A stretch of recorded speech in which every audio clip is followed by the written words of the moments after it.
të rekomandoja që asnjëherë të mos injorohen shenjat.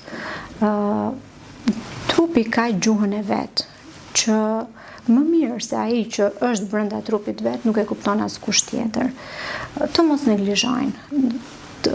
Është më mirë të bëhet diçka se sa të heshtet. Nuk paragjykohet ai që kërkon ndihmë, paragjykohet ai që nuk jep ndihmë. Kështu që varën le t'ia lënë mjekut në qoftë se nuk dëgjohen siç duhet, por ama të kërkojnë vëmendjen mjekësore.